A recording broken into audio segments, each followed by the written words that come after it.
Magandang Friday! Nandito tayo sa At Home with Chef Jean. And today, we have two very special recipes na kayang-kaya nyong gawin dito sa bahay. Kaya watch till the end, folks, kasi napakadali nito. So, kung sa tingin nyo, ayoko mag-baking, ang hirap mag-baking. Hindi po mahirap mag-baking. Depende lang po sa recipe ng gagawin at yung nagbibigay at nagde-demonstrate, syempre, ng recipe. Okay? So, bago tayo mag-umpisa sa ating mga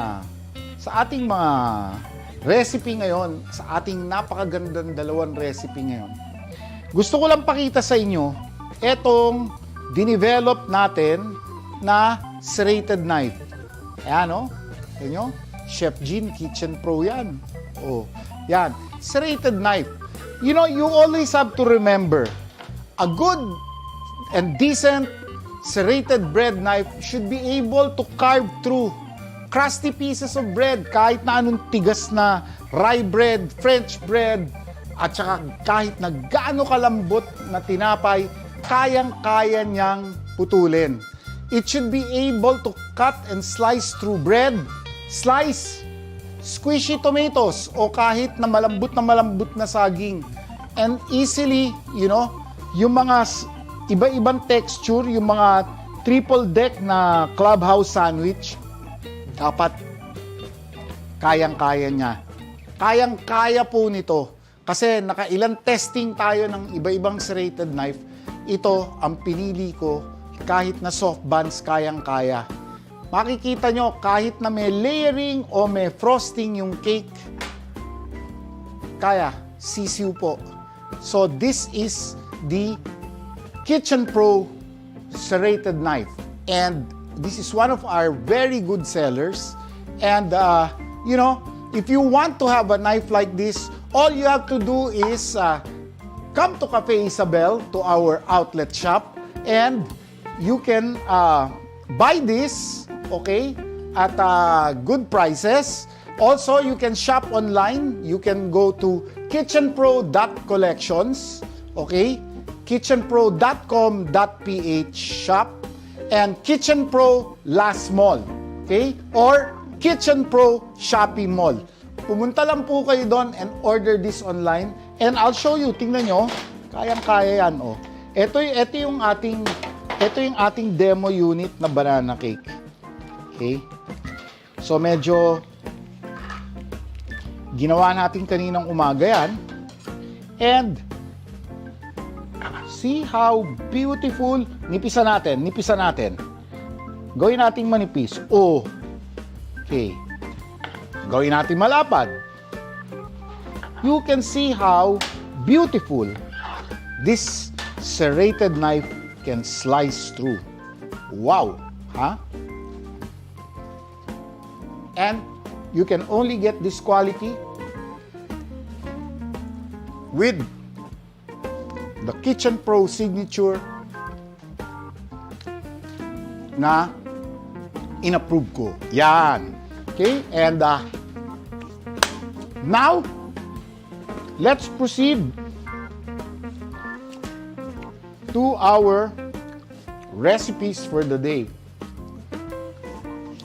Ang una natin pong recipe for the day ay napakasimple.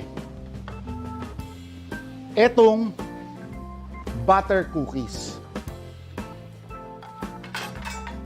Okay? And itong butter cookies, napakadaling gawin nito. Okay? Let's start with the egg yolk and vanilla extract. Okay? We'll put it there. Dito natin lagay sa mas maliit.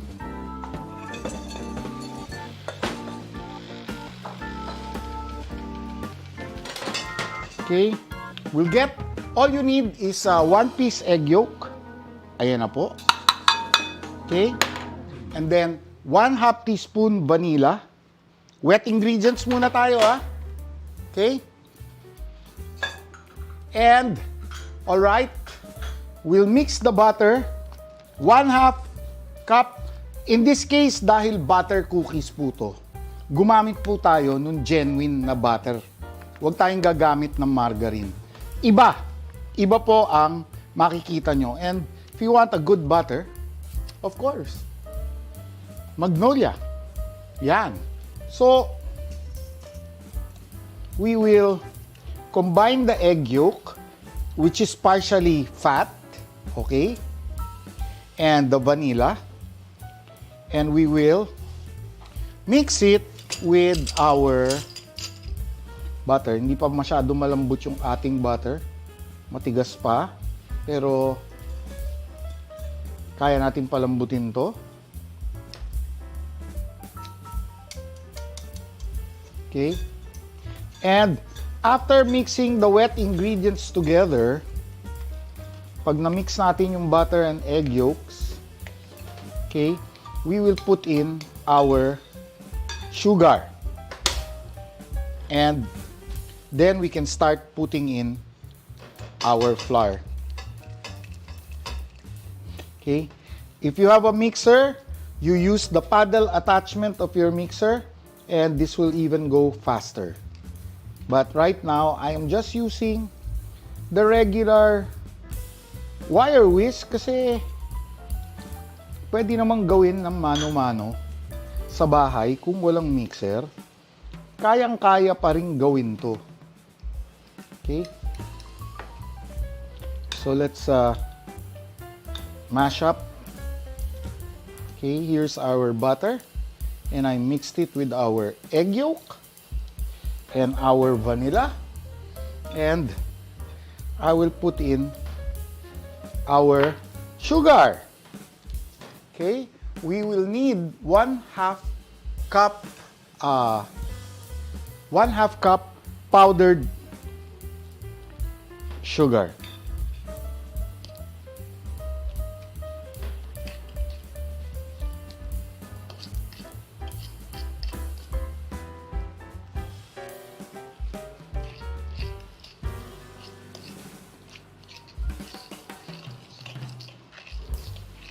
Okay, so there's our powdered sugar, our egg yolk, our vanilla, and now it's time to put the all-purpose flour. Okay, magtatabi tayo ng 1/4 cup sugar mamaya. Pagkaluto, i-drizzle natin at i-coat natin ang ating butter cookies, no? And this is so easy. Tapos na. Cookie na. Palalamigin na lang natin para medyo mag-solid at kumorte. Okay? I'll still use the whisk.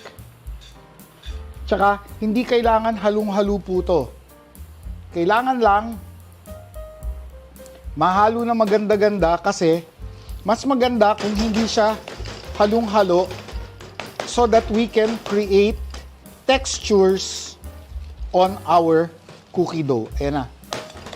Ayan na yung cookie dough natin. Okay. And this cookie dough can be placed in the freezer. Okay. And if you want, you just store it. And anytime you want to have freshly baked cookies, ilabas lang yung, painitin lang yung oven, or kahit yung oven toaster, pwede po tayong magluto ng ating butter cookies. Okay? So, here is our cookie. Okay, and I'm going to spread this on our parchment paper para bumilog. And this will firm up. And after this firms up, okay, then we have our cookie, our butter cookie, no? We'll just drizzle it with sugar. Pagkaluto, set natin ang oven, iset natin up and down. Okay, ang oven natin, set natin at about 325 to 350.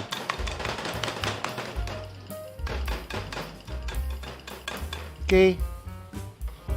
So, ito na po ang ating cookie dough. And you can do this you can make about a couple of batches, do this in batches, and just put it in the freezer. hindi halong-halong mabuti yung ating butter cookie dough. But this will create lots of nice textures. Okay, and we're just going to kokortihin lang natin. Let's get it rolled into a nice round shape. Okay, so ito sa parchment. Kung wala tayong parchment, you may use foil. But what's important is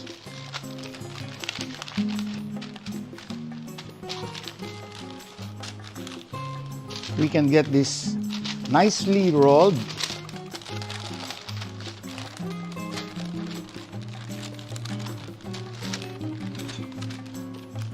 Okay, pantayin lang yung mga tabi.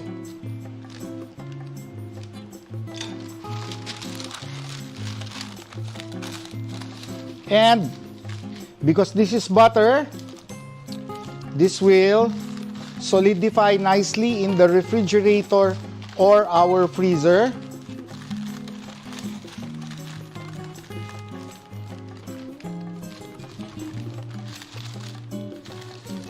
To make it tight and rounded, you may also like to twist the corners. Ayan, no? Para flat na flat at saka tubong-tubo po siya. Okay? There you go. Okay? And you can just cut this and you have your frozen cookie dough. And ito, ginawa ko. These are actually dalawang recipe po to. Tinanggal ko lang sa ating freezer. Ito na yon. Okay.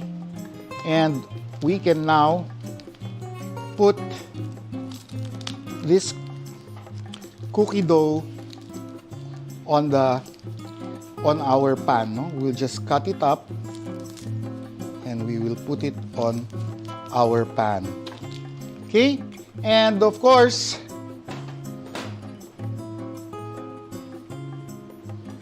gamit tayo ng ating silicone, ang ating Seal Pro. Okay? This is a non-stick surface, or you can use the Kitchen Pro non-stick pans. Your call. Okay? And what we want to do here is either puputulin lang yung cookie na ganito.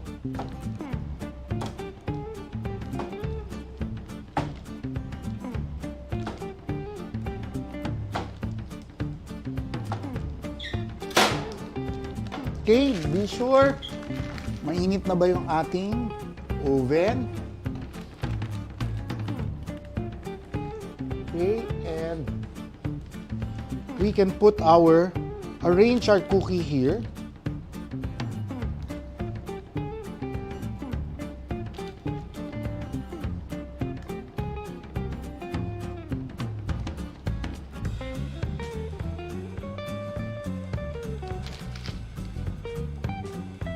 Ito yung dulo.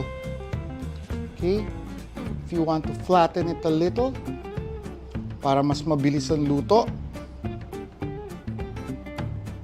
Okay? And ang maganda rito, you only bake what you need. Kung oven toaster lang, kahit na mga 8 piraso, okay na po to. But since maraming titikim sa ating audience, damihan na natin. Okay?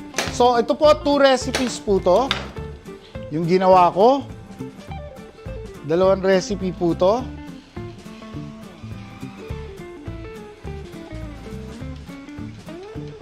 And, finlaten ko lang. Gusto mo, lagyan natin ng texture. We will get a fork. Or we will get the end of the knife. Itong dulo, yung likod ng knife. Gawa tayo ng 3 indentations. Pwede rin sa fork. O, ayan. Pwede rin ganyan. And we will put indentations so that we create texture on the cookie. Okay? And because the butter will start melting and produce air pockets, magkakaroon siya ng magandang mga texture at magiging parang shortbread or short butter cookie. So, here we go.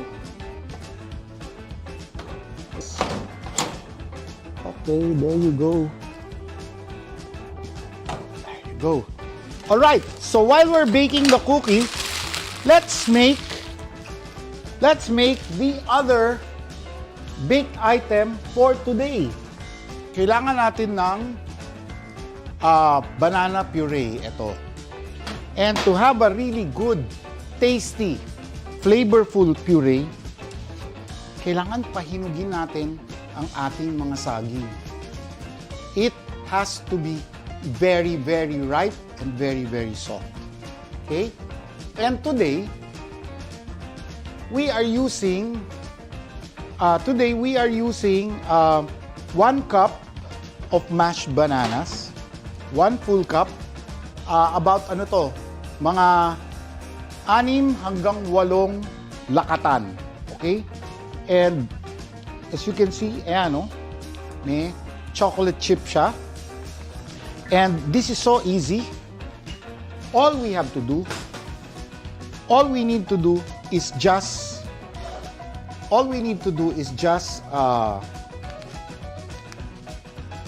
mix everything together.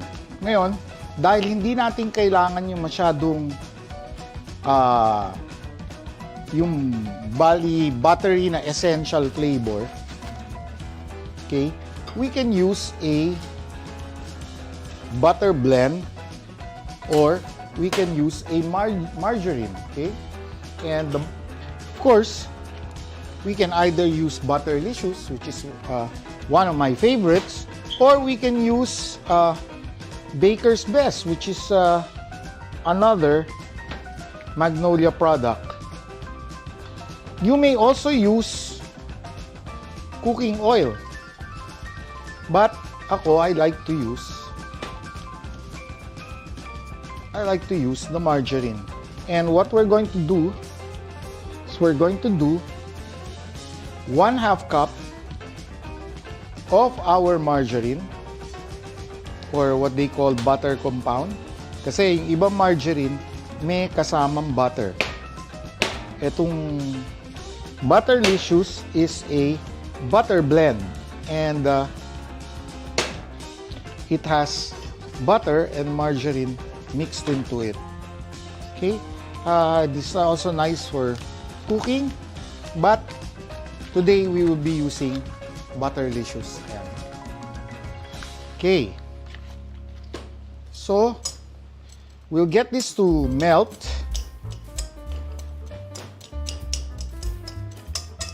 Okay, and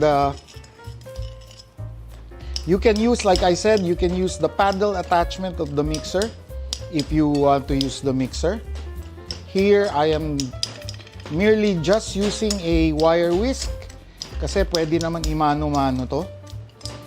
So, kahit na nasa bundok kayo, kahit nasa vacation house kayo na walang sophisticated na mixer, you can use and make butter cake. And this butter cake, pwede natin, itong butter cake na to, pagka-harvest ng butter, parang bahay kubo, kahit munti. Pagka-harvest, pwede nyong gumawa na kagad ng butter cake. And I mixed 1/2 cup or 1/2 bar of our Butterlicious, or you can use Magnolia butter, and I'm mixing it with our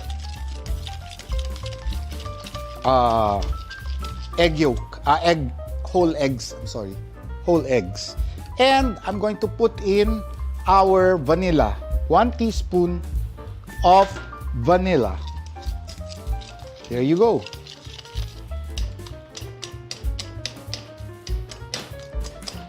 Together with the 1 teaspoon vanilla, 1/2 cup margarine, and 2 egg yolks, I will start putting our cinnamon, 1 teaspoon. There you go. And I will put in our sugar, 1 cup of sugar.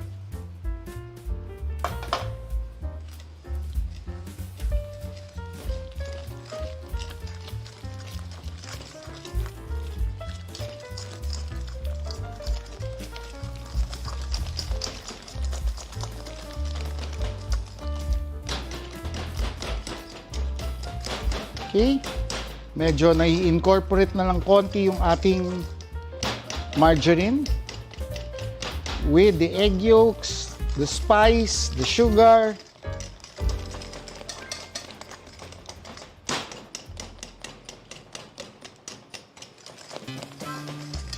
Okay, and we will put our 1 cup of banana puree. Okay, so these are just very ripe, very mashed. Mabango siya, no?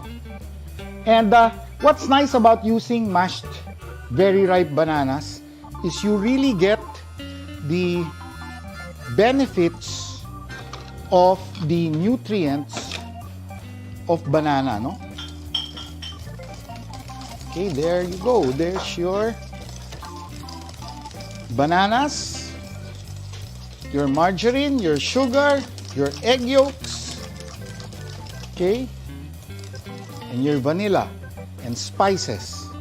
Okay, what comes in? Okay, we put our baking powder, we put our baking soda, and 1 teaspoon baking soda, 1 teaspoon baking powder, and we put in 1/2 teaspoon of salt.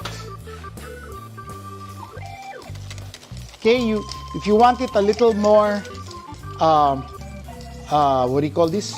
A little more savory, you can put in 1 teaspoon of salt. But I put in only half, no? And then we put in our flour and incorporate this together to make our cake batter. Okay, pwede na tong, pag na-mix na mabuti to, pwede na to at meron na tayong banana cake. Pero, ang recipe natin is banana chocolate loaf. So, we're going to put in chocolate chips.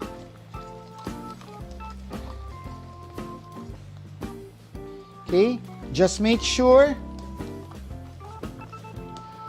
that your dough is well incorporated.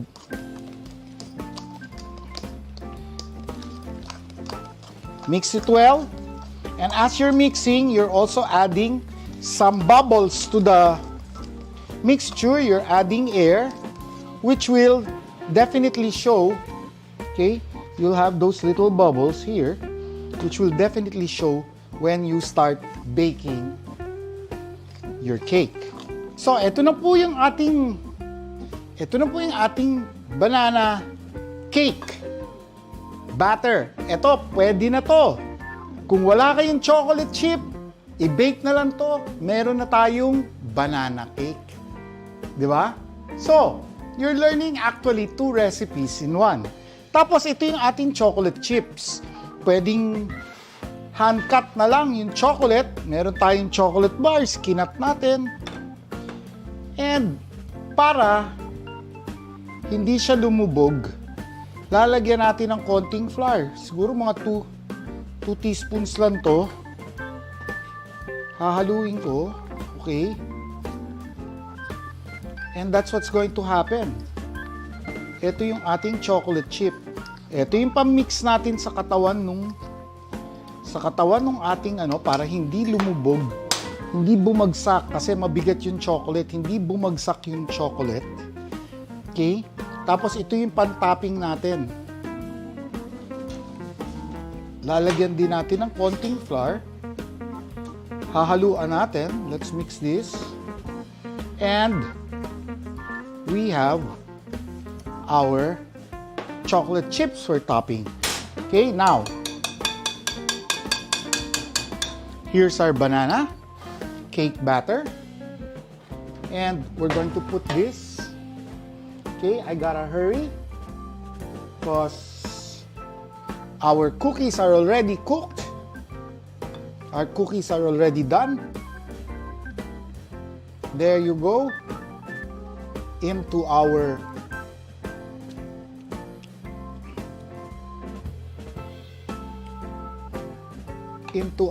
Kitchen Pro non-stick loaf pan. And this is going to rise, no? The baking powder and the baking soda. Once it reacts with the eggs, we'll start rising this.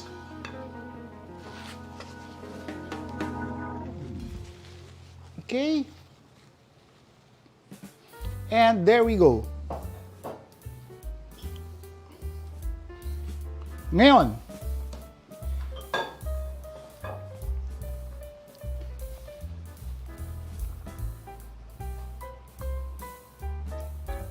you can either fold this or just simply incorporate. Okay, the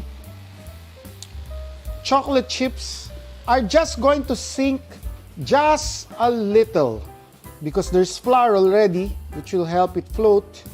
And we put in our chocolate chip topping.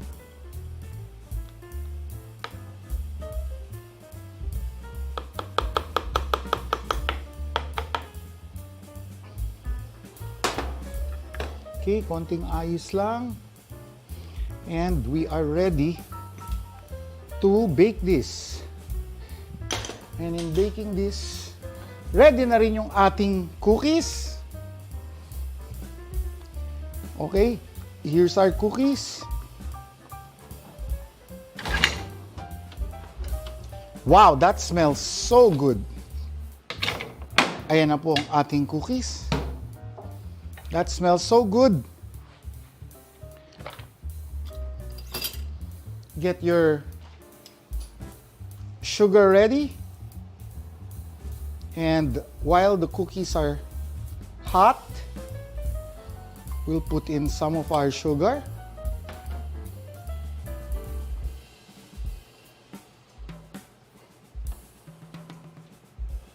Okay. That heat will help let the sugar stick on top a little on the cookies without making it overly sweet. And that's our butter cookie. When it starts cooling down, it has this beautiful, crispy, soft, crumbly texture. Very much like shortbread. And ito, papasok na po yung ating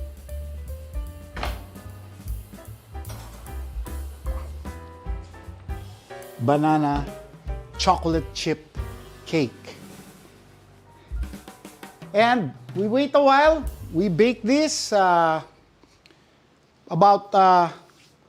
probably, I would say about 20, 25 minutes. We bake this and we have a beautiful chocolate chip cake. Of course, you let it please cool. Palamigin nyo muna bago natin slicein o bago natin kainin.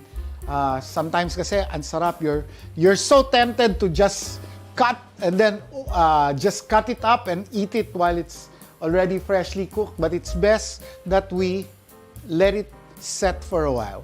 And that's basically our episode for today. Oh, look at that. See that?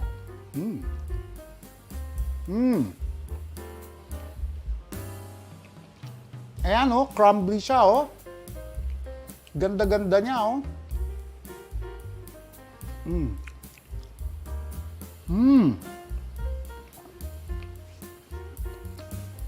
delicious. You can really have those buttery notes. And of course, this is our banana chocolate chip cake. Like I said, if you don't like chocolate on your banana cake, you just like it plain, then just do the plain recipe. And that's it. We bake this for another 20-25 minutes and you have a beautiful cake. And of course, kailangan magpasalamat tayo sa ating mga kaibigan. Thank you, American Heritage Oven. Umaandar pa rin. Ilang taon na. Gamit natin ever since. Thank you, Peotraco, for our powdered sugar. Yes, yung powdered sugar made this beautiful butter cookie really crumbly. Okay, you have to remember powdered sugar. May konting starch yan. Okay, so that's one of the key ingredients of our butter cookie. Then, thank you very much, Catalina Chocolate, for our chocolate chips. Ultra delicious dark chocolate chips. And of course, they have quality chocolate callets. They have quality cocoa powders, which we'll be using soon for our baking. And thank you very much, Kitchen Pro. Kitchen Pro, kita nyo, Kitchen Pro lahat yan. Kitchen Pro silicone mat, Kitchen Pro pans, loaf pan natin, Kitchen Pro knives, and spatulas and spoons, cooking spoons. And thank you very much, Masplex. Maraming salamat, Masplex, for our other cooking gadgetry. We will see you next week. We have another set of interesting ingredients. We're developing it now. I hope to see you next week. Maraming salamat, mga kaibigan. And, of course, always remember that cooking is love. Maraming salamat po. I love you all.